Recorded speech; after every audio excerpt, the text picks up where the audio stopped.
Hello and welcome back for another Project HorrorTown devlog. I'm Layla, and together with my husband Jim, we're embracing the path of indie game developers. We're currently in the early days of developing an ambitiously substantial first-person video game set in a small, open world. It's been a little while since the last devlog. This is because January was a little rough for us. We had to say goodbye to our elderly dog Lily. It hit us all really hard and we stopped work for about a week. There is some positive news. Last week, this little chaos demon joined the family. We've named her Summer and she's actually Cookie's niece.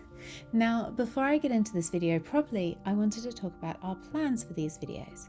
We have a lot of stuff to share and we're trying to group stuff into logical topics rather than chronological order. If you would like to see us do it differently or try a more candid approach, let me know in the comments. So in this episode, I want to dig further into how we are building up the landscape by adding landmarks, such as cliffs and landmasses, to give a sense of scale to the world. I'd also like to talk about another area we've been focusing on lately, which is performance, specifically how to make systems more efficient as they scale. One tool we've leaned on heavily is the Unity job system. If you're not familiar with what that is, we'll get to that later in the video. In the last video, I talked about the reasons behind the shape and size of our open world. If you haven't seen that video, then go watch it next. This time I want to show you how we start to build out the landscape. Everything we do is done in passes. This helps us keep the level of detail across the map more consistent. When you're creating a world, it's easy to become engrossed in adding more and more detail into the thing you're working on at that time. By not doing that and working in passes, we're stopping one area becoming hyper detailed, whilst another area is left looking like it was forgotten in the corner. One of the first areas the player will see are the cliffs out the back of our protagonist, Bryce's house. To give the area height and create the cliffs, Jim painstakingly positioned height stamps to achieve the general outline of the look we wanted, kind of gothic haunted mansion on the cliff vibe. Now, we could have left the cliffs as just height stamps, but we felt that it was almost too real, as height stamps have a very real world structure and our game is not photorealistic. So we used low poly boulders to convert the cliff into this interesting coastline. This cliff consists of a lot of meshes, but lots of individual meshes results in lots and lots of draw calls, which quickly add up and impact performance. So all of these boulders have been divided into groups to be handled by our custom-written general lodge manager. At design time, this manager generates two sets of combined meshes, one that is high detail and essentially replaces the original placed boulders with a merged mesh version. The baking system also generates a decimated version where the complexity has been greatly reduced. When the game is running, the version shown depends on the distance the player is from the mesh. We use a very similar LOD system for our buildings. The difference is that those have 3 LOD levels: a fully detailed version with an interior, a shell version which is intended for medium distance viewing, and a decimated version for far distance viewing. The shell version looks mostly the same from the outside as the fully detailed version, except it loses everything on the interior, and that includes interior walls and floors. This is only possible because of how we create buildings in layers of increasing detail, which I explained in the last video. Going back to world building, another area where Jim built up the rocks is along the promenade. I'm going to cover the construction of the promenade in another video, but here you can see that the same techniques have been used. Although we've been leaning into the low poly look using simplistic or even flat textures, we decided that these boulder assets were really far too flat and grey and generally not very interesting when present in such large numbers. So we decided to apply a more detailed texture to them. The original grey colour is achieved using a material that uses specific UV values to reference just a single part of the texture, rather than mapping the entire texture around a model. This is a common approach from the asset developers, as it means you can save an absolute ton of video memory by sharing a single material across many different models. But for us wanting to apply a rock texture over the entire mesh, we needed to do something called unwrapping. When you unwrap a mesh, the 3D tool, Blender in this case, creates this 2D shape representing all the faces.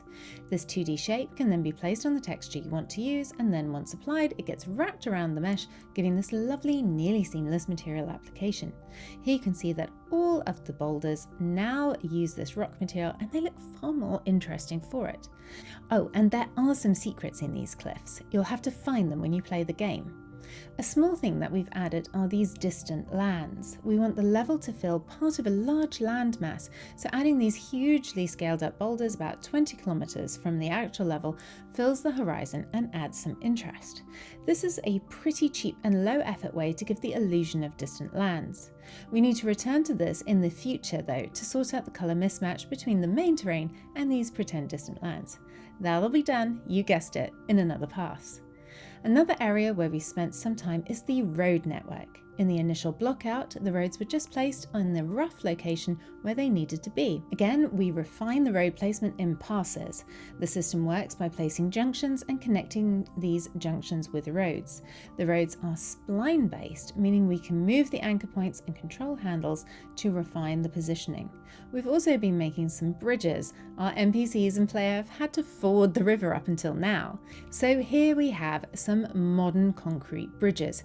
They're a bit plain looking, being constructed from basic building blocks. It's something that could really do with proper 3D modeling in the future, but for now we'll park that issue as it's a low priority. Let me know what you think should be lurking under these bridges. Trolls perhaps, or something else? Up until now, we hadn't included the roads in any LOD systems, but this is becoming a problem due to the road generation system generating a significant number of meshes. So we created yet another LOD manager, which we've been trialing. The road LOD system is really similar to our generic LOD system, but differs more in the way that it's populated. We have an editor tool that iterates over road segments and organizes them into location-specific batches. These groups then have the mesh merging and decimation treatments similar to our generic LOD system. Now, you've heard me talk a lot about managers.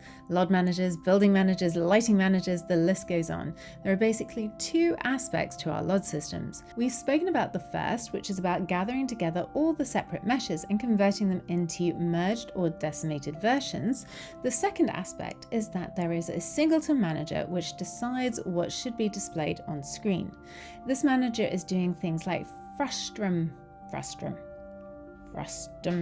culling, which means only drawing things that are in front of the camera and deciding which version of the models to use. This is a distance-based calculation which ultimately shows the detailed version when the player is close, or shows a low-quality version if the thing is some distance away from the camera. The challenge we discovered was that as the scene complexity grows, having all these tasks running on the main thread started to create a bottleneck. That's where the Unity job system comes in, which lets us take those tasks and break them into smaller chunks, or jobs, that can run in parallel across multiple CPU cores. In the case of our LOD manager systems, most of the work they do is typically about iterating through long lists of data, performing tasks such as comparing distances, sorting results, and determining what should be doing what based on distance. Individually, that's not terribly expensive, but as the list gets longer, I'm talking maybe a few hundred or even thousands of items, this workload starts to cumulatively add up. If this work needs to be refreshed frequently, perhaps every single frame, you can see why it could start to become an issue. By using the job system, it means we can offload the workload of our various LOD managers to other threads, which in turn frees up the main thread for other tasks like handling input or rendering the game. What's great about these code improvements is that it's designed to integrate seamlessly with Unity's Burst compiler, which further increases the performance by compiling these jobs into highly optimized machine code. So not only are we splitting up the workload, but the actual execution of those tasks is much faster. The subject of the job system and compiling code in Unity is actually really interesting. Let me know in the comments if you would like a deeper dive into how we set up these jobs or how we're using Burst to further optimize. Well, that's it for this video. If you haven't already, please subscribe to our channel or become a free Patreon member and get regular updates on the game's development. Thanks for watching. Bye bye from me and Summer, and we'll see you next time.